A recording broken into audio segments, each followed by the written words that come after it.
nome é Patrick, eu vou falar hoje sobre PET. Outros workshops, vídeos ou tutoriais vocês podem encontrar no meu site, artepatrick.com.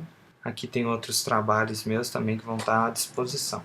O objetivo hoje nosso é aprender a usar o PET, que é uma ferramenta que vai te dar um poder de fazer trabalhos em que eu preciso integrar elementos. Por exemplo, essa foto original, eu preciso recortar o portão de tal forma que eu coloque um cenário atrás e em momento algum pareça que esse portão foi recortado. Bom, para esse trabalho bacana ser feito, esse trabalho bacana de recorte, né, a gente tem que começar de algum lugar. E a gente vai começar de uma coisa muito simples, que é esse objeto aqui. A ferramenta PET, ela pode ser acionada com a letra P e está aqui no canto da nossa barra de ferramentas principal. Essa barra de ferramentas principal, com a letra P, eu clicando aqui, se eu clicar e segurar, eu tenho algumas ferramentas. A gente vai usar todas elas, mas a gente não vai precisar acessá-las aqui. Nós vamos entender já já que a gente precisa simplesmente selecionar a primeira. Se o seu Caps Lock não estiver ligado, vai aparecer para você esse pincel. E o que a gente tem que fazer é clicar nos vértices.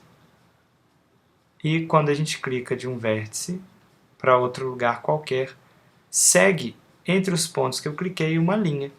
Então, a princípio, é muito simples. Começa a ficar um pouco mais interessante quando a gente, ao invés de simplesmente clicar, a gente clica e arrasta. Quando a gente clica e arrasta, aparece os handles, que aqui a gente vai chamar de empenadores. Vamos usar o nome empenador, porque isso aqui parece um arame. Veja que eu tenho um empenador antes do ponto que eu criei e o empenador depois do ponto que eu criei. Por que o empenador depois do ponto que eu criei? Porque na hora que eu der o meu próximo clique, essa transição fica suave. Bom, então vamos ver como é que isso funciona? Vamos começar lá na caixa. Vou dar meu primeiro clique na quina superior esquerda da caixa. Na hora que eu dou esse primeiro clique, ele me gera o ponto lá no vértice. Vou para o próximo vértice, tranquilo, não preciso clicar e segurar, afinal de contas é uma quina reta. Faço a mesma coisa aqui embaixo. Quando chega na hora da bola, dessa esferoide, eu preciso realmente do empenador, porque se eu der um clique reto, eu vou perder um pedaço da figura. O que eu faço então? Eu clico e arrasto. Já fica aqui uma dica, além do uso simples da ferramenta, quando eu estiver arrastando, manter esses meus handles, que parecem duas asas, ou o que vocês queiram imaginar, sempre tangente à bola. Como assim tangente? Que ele nem entre na bola por um lado, que ele nem entre na bola pelo outro. Mesmo que vocês tenham que esticar muito, esticar menos, ou separar a quantidade a ser esticada de cada lado, que a gente já vai ver como faz, sempre os handles precisam estar tangentes à figura e não entrando nela por um lado, nem entrando nela para o outro. Como seria isso? Vamos fazer alguns pontos aqui e a gente vai entender. Ó. Quando eu clico no próximo ponto e arrasto, se os meus handles estiverem tangentes, olha que bacana, já está bem próximo. E aí chega uma situação que a gente vai precisar usar a primeira variação da ferramenta. Porque quando eu clico nesse vértice e arrasto para que o handle se ajuste lá atrás, eu crio um empenador e quando eu dou o próximo ponto, olha o que acontece. Esse empenador aqui forçou que o arame saísse e aqui eu precisava de uma quina viva. Como é que a gente vai tornar essa quina viva? Se a gente volta aqui no menu, tem uma ferramenta aqui, ó, ferramenta de converter pontos. Ao invés de eu vir aqui e selecionar essa ferramenta e buscar o handle e empenar ele como a gente deseja, eu vou fazer diferente. Usando a ferramenta que eu já estou, pressionando a tecla Alt no PC ou Option no Mac, eu vou e minha ferramenta automaticamente é convertida nessa ferramenta da quina viva. Por que da quina viva? Porque é o que acontece com o meu demarcador, o meu PET. Quando eu quebro os meus handles, eu gero uma quina viva. Vamos fazer uma quina viva aqui, ó. Cliquei, fiz um ponto, arrastei e fiz outro lá em cima. Vejam que eu tenho aqui uma curva bastante suave. Quando eu venho aqui nessa curva e com a minha ferramenta de quebrar handles eu quebro, olha o que acontece. Eu tenho um handle assim e outro assim, eu gero uma quina viva. Repara que agora não tem mais aquele abaulado suave. É por isso que a gente deve usar essa quina somente quando a gente realmente tiver uma quina viva. Para continuar o nosso trabalho, que eu interrompi, vocês perceberam que eu fui fazer outras coisas, com a ferramenta PET selecionada, eu clico no corpo do meu PET no último ponto. Pronto, estou editando novamente o PET. Aqui eu tenho uma quina viva tranquilo, é só clicar. Outra quina viva tranquila, é só clicar. Assim eu faço aqui, assim eu faço aqui.